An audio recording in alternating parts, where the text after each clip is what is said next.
Hello and welcome to Gameday Tarps podcast. I'm Riley and with me is Dakota. We are co-creators and co-hosts of Gameday Tarps. In this podcast, we'll be covering hockey on multiple levels as well as other sports. Feel free to rate and review or leave comments on whether you think we are right, wrong, or just way off base with our thoughts. Also, you can follow us on Twitter and Instagram at Gameday Tarps. All right, so this is episode number 1 for us. We're just starting our very first podcast series here, and what better day to start it on the draft day? I mean, and let alone Bedard's draft as well. It's a pretty busy day out there and a busy week, really, in terms of trades and, you know, who's moving, and the cap just got solidified, and now it's kind of all over the place with all the teams just trading and making tons of moves. So, yeah, what are your thoughts so far, Dakota, on how we've been looking this week? I think trades have been huge recently. Not as many as I'd like to see, and I mean the one that stands out to me for sure the most is probably the Pierre-Luc Dubois to LA. For sure, That's a huge trade.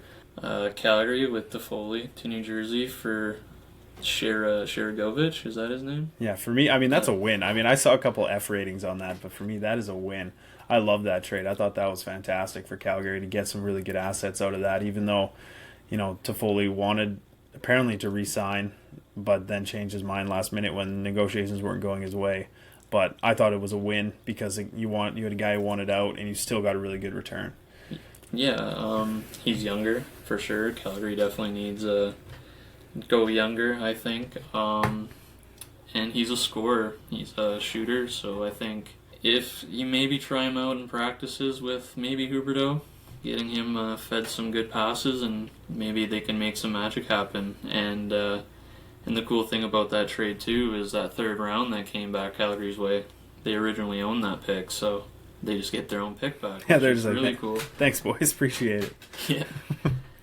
Yeah, and I mean, obviously Chicago knew they were taking Bedard, so they added Hall, and then they bring in just, you know, a stellar leader in Nick Foligno, just even for a year, just to help ease this kid's transition into the league. I think that was smart. It wasn't winning hockey moves. It was preparing your number 1 overall pick to be a star in the league type of move, in my opinion. Oh, definitely. And Hall is another good guy to help build up future stars. I mean, look what he did with McDavid.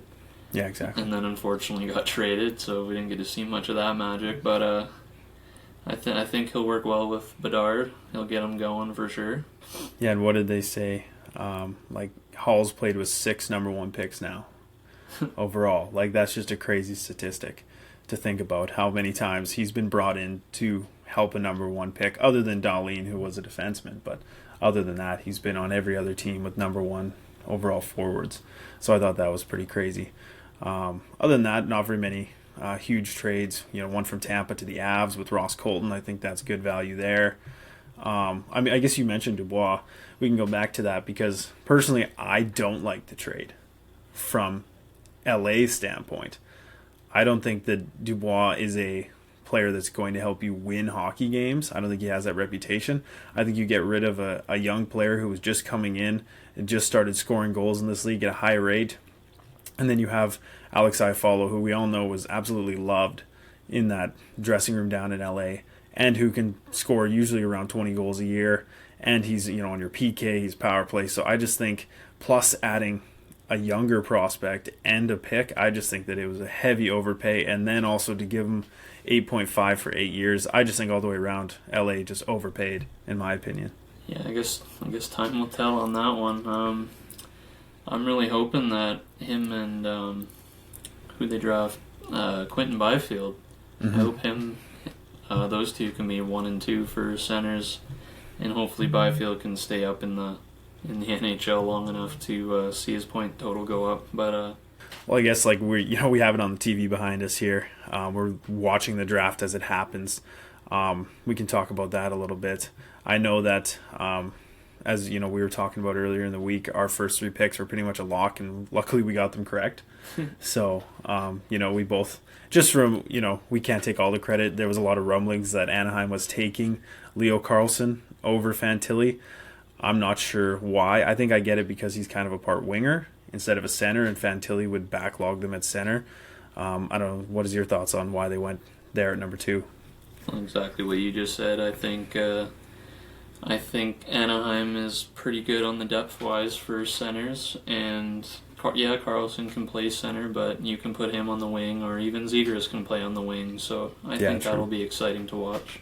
Yeah, I think so as well. Now, my only hope is that Columbus can actually do something with a franchise center. Finally, with Fantilli, they've had Johansson, and they've had Dubois, who we just talked about, and both those guys ended up basically needing to be shipped out, and now they've had crazy careers. They're traded basically a day apart this off season. One to Colorado, and obviously we just talked about to LA. So you're hoping that they can help Fantilli get on a better track than those two, and because he's a stud if he's going to turn out the way that he's projected. And number 4 there, we both were pretty correct as well. Like Will Smith, I said Ryan Leonard was going to go 4 because I thought that maybe he fit what was needed in San Jose because they have Couture and they have Hurdle, and I know they're maybe looking to move those guys, but I thought maybe they go with a winger, but they did choose to go with the center there with Will Smith. Maybe they'll line him up with William Eklund. That's he true. He was drafted last year, wasn't he? Yeah, absolutely. And he's a winger, so... Yeah, that could be it for sure. Number 5 was definitely a shocker for me. I don't think I had David Reinbacher going top 5, top 10 for sure, but I did not see him going to Montreal. Yeah, no, I had, we were talking about on Monday when we were doing kind of a pre-draft discussion. I just from reading some things about Reinbacher maybe not testing the best at the combine, not having the best in-person interviews, I thought maybe he was going to fall, and I didn't even put him in my top 10, to be honest. I kept him out so that I put actually Palinka, or Sandin Palika, in the top 10 for myself, but that obviously reversed on me where Palika fell and up came Reinbacher. That was too, to 17. Yeah. The fact that he was ranked potentially the number 1 defenseman and fell to the 4th drafted defenseman is pretty crazy in my opinion. And Dmitry Simashev, that was a big surprise for me. I think he was, ranked 22, 24 on most people's scouting reports. So for him to go in the top 10, that's pretty wild. Yeah, I just, I don't actually really know much about Simashev. I mean, with us not hearing too much about Europeans over the last couple of years with COVID and with that kind of being a quieter market, unless they were like the top 5, top 10 guys, Simashev's definitely just a guy that wasn't really on my radar as someone I thought we'd even be talking about today at this point. Yeah, and Matvey Mishkov, sorry if I pronounced that wrong. I think everyone had him going top 5 for sure. And then you got the rumblings that he wasn't even talking to teams. So there was a big theory on him maybe wanting to go play with hometown hero or home country hero Alexander Ovechkin, but he went to 7th to Philly. Yeah, and I don't know. I mean, I just saw a little snippet. He said he's thrilled to be drafted by Philly, but I guess time will tell on that. Does he just stay in Russia and wait out his eligibility contract and sign? Yeah, just sign with Washington, or is Ovechkin even playing in Washington? Then we don't know. Anything can happen in 3 years until he's available to even actually be in North America playing for them. But yeah, that was definitely a surprise that Philly. I guess they knew what they wanted. They jumped Washington. They said, no, this is our guy, and hopefully they can have him. That would be exciting to see. Philly doesn't really have much excitement going on right now. Yeah, and so in a couple of years, that hopefully that fan base has something to cheer for. They need it desperately. Who's next? We got Ryan Leonard, and now this was my number 4. I think this guy's a stud from everything I've read. He's just a complete player. He just owns the ice, both ends. I mean, everything I've heard from this guy, he's just exactly what you look for in a pro. And I hope that this guy's got a good career because he seems like just the ultimate package. Yeah, so Washington definitely got a steal. I had him penciled in going to Montreal. Yeah, for sure. We both thought top 5. There was no doubt about that. And here he falls to 8. Not too far of a fall, but still a fall. 9, we got another jumper there. Yeah, to Detroit. I personally thought Zach Benson was going to go Detroit. No, he might have fallen due to his size. I don't know. Could be other reasons, but Nate Danielson also a sweet pickup. But yeah, I for sure thought Benson was going there. Yeah, I heard Danielson was picking up some heat as he was getting closer to the draft, but I didn't know it was top 10, potentially. That was pretty wild to hear that he jumped so many guys to get to that point of the list. And yeah, like you said, Benson. But now, we were talking earlier in the week as well, and I was saying that just no matter what skill these guys seem to have, the top 10 stays away from undersized guys. It's just very true that that's what happens. I don't know why. I don't know why they feel like those guys shouldn't be risked in the top 10, but it's just something that every team seems to do. They just seem to fall every year farther down than where they're projected. So I don't know what happens there. We have next with the St. Louis Blues, Dalibor Dvorsky. And I love Dvorsky. I think he's sweet. I think he's got lots of skill. And St. Louis also kind of transitioning, so I think that'll be a cool add for them. Hopefully he can get in the NHL quicker being on that team. Yeah, and I'm just going to add here that in the top 10, 60% of the players in the top 10 are all centers. Really? So do you think that these are teams drafting guys for basic needs, or do you think that they're just drafting who they think is next on the board, like next best player on the board? Yeah, well, let me do a quick scan here because I think, when you really do look at it, okay, you have Bedard obviously going to Chicago. That makes complete sense. No Tays, no first-line center. You got Carlson, who we're projecting is going to be a winger. Maybe he won't be, but we're projecting it. Fantilli, again, no first-line center in San Jose, no first-line center in Columbus, and then Will Smith with no first-line center in San Jose because they're transitioning. Probably Hurdle's going to be gone soon. Maybe Couture as well. And then you also look at, Nate Danielson also with Detroit. They were even talking about trading Larkin potentially until he did re-sign. But that was a thought up in the air. So, they're probably looking for some support behind, their hometown hero in Larkin. And then even you go to St. Louis and you look, okay, they've gotten rid of O'Reilly. They really just have Schenn as like a top 6 center that I can think of off the top of my head. Maybe I'm missing someone. Kevin Hayes. Oh yeah, right. They just added Hayes. So that'll be. And what a wild trade that was for a 6th rounder. I thought a lot more was going to go back on that one, but given I did hear that the guy to go back to Philadelphia would have been Torrey Krug, and Torrey Krug nixed that plan. Yeah. With his no-move clause. It was sounding like there was anywhere from like 5 to 10 pieces included in that trade, and then nothing. Like it just fell to a 6. I think in the end they were just like, hey, and then they kept 50% of his cap. I couldn't believe that. I was like, holy cow, 50% retained. That's weird. Yeah, so obviously Philadelphia didn't have much leverage here, or St. Louis. We can continue on here. Out of the top 10 now. We got the next D available to Vancouver, and they took Tom Willander. For me, I guess that made sense because he was kind of the next two-way or defensive defenseman. When you look at adding Sandy Palika, and then you have Quinn Hughes already in your organization, that wasn't a fit. So if they were going to draft a defenseman, Willander was it, and that's what they took. This next pick I love, Arizona's pick, number 12, Daniil Butt, and not just for his name. Because he's a 6'5" monster out there, and he was a wild card. I heard lots of people say he was a wild card of this draft. They weren't sure where he could end up just because you don't have the opportunity to draft a 6'5" behemoth who can play the game at an NHL level like this guy can. So that was something I was kind of surprised at, but happily surprised to see that he went so high up. And I think that's a great pick for Arizona, who traditionally doesn't make the best picks. Yeah. And then we got Buffalo with back-to-back years taking Winnipeg Ice, Zach Benson. So I think that's an awesome pick. I think Buffalo is going to be exciting to watch for sure, like within the next couple of years. I think that Buffalo couldn't believe that he fell to them.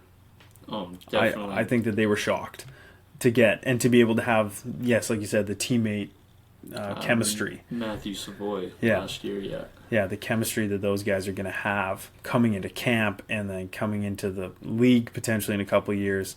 Like, I think because of Benson's size, he's 2 or 3 years out. But Savoy, he's maybe only 1. So they'll be brought up pretty much around the same time, hopefully, and they can continue their trend together upwards because I know I've got to watch them both. Did you get to watch them this year? No, unfortunately, I don't think I watched any Winnipeg Ice games this year. It would have been cool to watch. Definitely seeing the lineup that team had, they would have been electric for sure. Yeah, they were pretty good to watch out there. The way that they just they controlled the other team in the offensive zone, like in the way that they forced them to move out of position, to respect where they were going and make mistakes. It was awesome to see because they are two fantastic players. And I think that they got bright futures ahead of them, regardless of size or whatever you want to throw in there. We know that the NHL is going smaller. Benson will be just fine going to Buffalo, and they'll be coming in right at a time where Buffalo's maybe ready to win a cup. Oh, for sure. So that'll be... I also love this pick because I think more teams need to do this, and that's drafting teammates. Mm-hmm. I mean, sometimes it might not work out. You don't know if those guys just hate each other off Yeah, secretly, exactly. But I do love this pick, and I think these guys are going to play well together if they get the chance to play together. Yeah, that happened in Tampa a couple of years ago because I personally root for Tampa, and when they drafted Point, and then the next year they drafted Howden, both from Moose Jaw, and that was kind of a cool thing for them to get. Obviously, Howden was used to get McDonough, but it was still needed at the time to see those guys get drafted together just a year apart and have a chance to potentially play together in the NHL at the time. And next pick, we got Pittsburgh. Now, I've seen a lot of mock drafts with this guy falling to 16th, Braden Yager. He's a natural-born scorer, I think, or what I've seen. So I think he fits well in the Pittsburgh organization. Another team that I think eventually will start to realize that they need to get younger. Mm-hmm.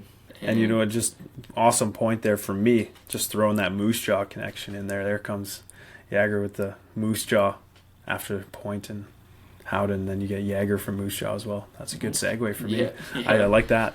All right, we got 15, another pick that I really like. I think that, Matthew Wood, they're looking at potentially a better Tanner Jeannot, or even like they've compared him to Tom Wilson. Now I'm hearing Tage Thompson comparisons. So, if he can turn out to be any one of those three guys, at least you're getting an NHL player out of a top 15 draft pick, which is really good for them because Nashville, they obviously want to retool, they want to change, everything's for sale right now. It seems they're just dishing everything, getting as many picks as they can. We heard they wanted to jump into the top 5 desperately, and that they were also looking to jump into the top 10 at least once the top 5 was over. So they were looking to jump, they couldn't get it done. We heard that Askarov was available, so they were probably trying to move him to someone to make that top 5, top 10 trade happen, in my thoughts at least. And then at 16, we got my team, the Calgary Flames. I don't know much about this Samuel Honzek guy. I know he's a D-man. No, maybe not. He might be left wing. Yeah, he's a winger. But Calgary does need more wing, I think. But, even if he was a defenseman, I think Calgary needs defensemen. But we got a tall, big player from what I've seen. So I know the last recent drafts, Calgary hasn't really panned out with taller players as of late. Mm-hmm, true. So I'm hoping that this kid can bring a lot of talent to the team. I think the last guy we drafted that was a big guy is Parker Bell from Tri-Cities. I don't even remember. Yeah. Yeah, I think we drafted Parker Bell last year, and he's a tall player, but also he's a good player for Tri-Cities. I think it'll be a few years before we see them in the league. So I'm hoping that he just tears up the AHL on the Wranglers. So I'm excited. Yeah, and just going back to Wood as well. When you look at big guys, they're pretty much comparing everyone who's big to Tage Thompson right now in this draft because they're saying, okay, this is where they're at. Let's say it takes them 3 to 4 years, but then they're just going to be this absolute animal.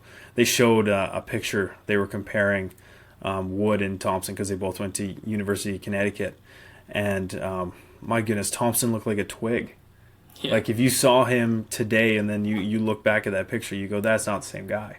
Because he was just probably like 180 pounds, but 6'6", like just a twig for his height. So, yeah, to me, you give these guys a couple of years, they have to learn to grow into their body at a professional level, and then they have a chance to come in and make a difference for your team, potentially on a Tage Thompson or a Tom Wilson like level, depending on the way they go with their career. Yeah, and I don't think expectations were high for Thompson. I don't remember where he was drafted. I want to say Minnesota. Oh, I don't remember. Because he was traded, I believe. Yeah, he was traded to Buffalo, but Yeah. I don't think he had very high expectations. St. Louis, that's where it was. Right, The St. Blues, Louis. yeah. He was on the Blues. And then, he got traded to Buffalo, and wow, what a season he had. Mm-hmm. Yeah, Out he of just turned it nowhere. on. Yeah, and like we said, if you can get a guy that size, that skilled, and you can get him in your lineup producing 70 points in a year, like you're laughing. If you're a GM in this league, that's a home run for sure. And Buffalo's definitely building their team nicely around him, Yes. I think, with the players like Matthew Savoy and Zach Benson now. Yeah, I agree as well. Yeah, I think that they're doing a great job. Should we jump on to Detroit's second pick of the night? Axel Sandin Palika? This guy was a shocker. I didn't have him going this low. I know you didn't have him going this No. low. So yeah, he was a surprise dropping down to 17th. Axel Sandin Palika. To me, what was surprising is the Erik Karlsson comparisons. Now, that's not fair to this young guy, but the comparisons of Erik Karlsson, and then to have him drop that far. When you think about Erik Karlsson's career, if you even get 3/4 the player, then you're getting a great defenseman who's not necessarily going to be a defensive aspect for you, but he's going to be putting up points, potentially going to be winning, Norris trophies, and just, being a highlight reel for your team from the back line. So I think that that's something that's very interesting. Yeah, definitely interesting. And now we're going on to pick 18 by the Winnipeg Jets. I know this is another guy that was probably on Calgary's radar, Kobe Barlow from the OHL. Owen Sound. Captain of the Owen Sound. Yeah, so I think they get a good player for sure there. Is he a defenseman? I thought he was a forward. He's a left winger. Oh, left winger, Yeah. right. Well, with the storm that's going on there, I mean, they, Scheifele wants out, I think. That's what I'm hearing, yeah. I believe Hellebuck Yeah. said he's not going to re-sign. They're going to buy out Wheeler. It doesn't sound like he wants it, but they're potentially going to buy out Wheeler. So, so another team that's probably around the same situation Calgary's in. So I think at this point they're definitely drafting needs for positions that are leaving. I agree.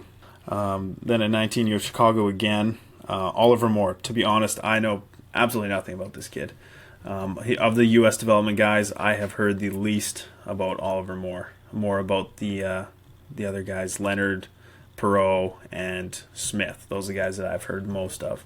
So, yeah, I'm the same here. I haven't heard much about Oliver Moore. I mean, I don't pay much attention to the USA Development League, so I don't got much to say on him. and we have... So, sorry to Oliver Moore, but we're going to jump ahead. Now Hopefully you'll do great, though. Yeah, hopefully you'll do great. We have caught up to where we are in the draft, the live draft, and we're going to do pick 20 here, and then we're going to go on to a quick different topic.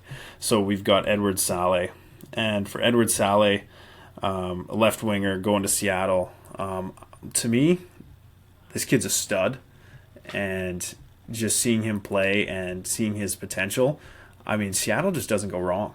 They are just a draft pick for machine. A team that said that they're going to build their team around draft picks and they're not even worried about making it to the playoffs right now, they've done amazing things in that organization. And I think the last 2 years they've drafted centers, so It's cool to see them steer away from that this year. So I think they know that their defense is pretty set with what they've went out and got, and that they've actually just been, looking at, okay, where do we want to get better? And there's no better place than to build your young core of forwards and then build around them as you go. Because obviously Matty Beniers just winning the Calder there on Monday, like, it doesn't get better than him. Like, Owen Power might have went first, but, maybe Buffalo's second-guessing that today, looking at how good Beniers actually is on Seattle.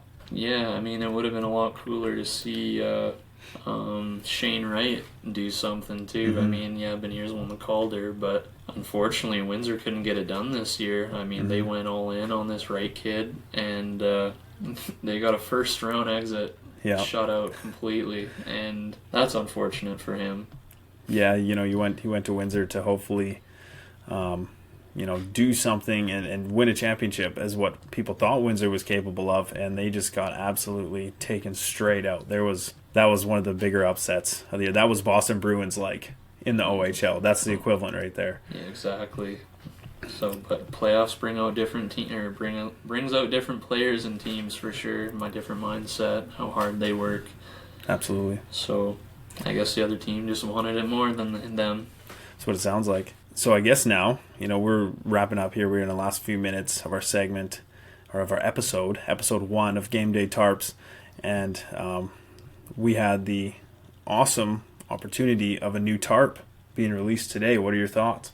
Oh, I think it's beautiful, man. Anaheim released their 30th anniversary jersey, I think they said. I love the color.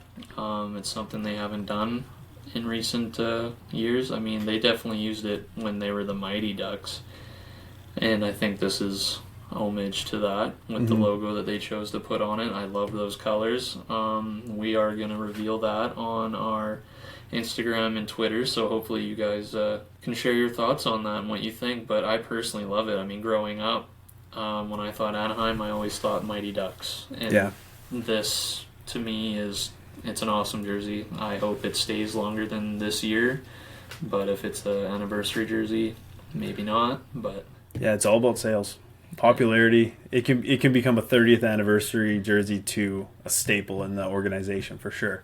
So I think that it's something that they could run with, because it's a beautiful setup. There's definitely I love the logo being so crisp, and so like the metallic kind of look to it. With the circle around the head, that's something that I don't believe they've done before, is put that kind of a border around the face. They've had the triangle, but I don't think they had a circle before, if I can remember correctly. Yeah, I mean, we could be wrong. I don't know. I don't think so. You could be right on that. But I didn't really follow Leo Carlsson walking up to the stage, but I don't think he wore that jersey coming up to the stage, and I think that would have been awesome, drafting Leo Carlsson in this jersey personally. I did see it actually, so no, he didn't wear it up on the stage, but I did see it on Twitter that he did release it backstage to their fans. It was a release through Carlsson, so that's pretty neat that they did that for their fans with their new pick, and neat for him as well to be a part of that. But yeah, I mean, that's pretty much it for episode 1 of Gameday Tarps. Again, please go ahead and rate and review and give us a follow on Instagram and Twitter at Gameday Tarps. And, we look forward to continuing these weekly episodes and providing you guys with our input and our opinions on the hockey world and where we think we're going. So that's it for us today. Hope you have a great night. Hopefully you guys enjoyed that episode. I mean, it was the first episode, so don't have too high expectations for us yet. Yeah. Doing the best we can over here, but we hope to make these as awesome as possible as we continue to go. All right, guys. Have a good night. See you later.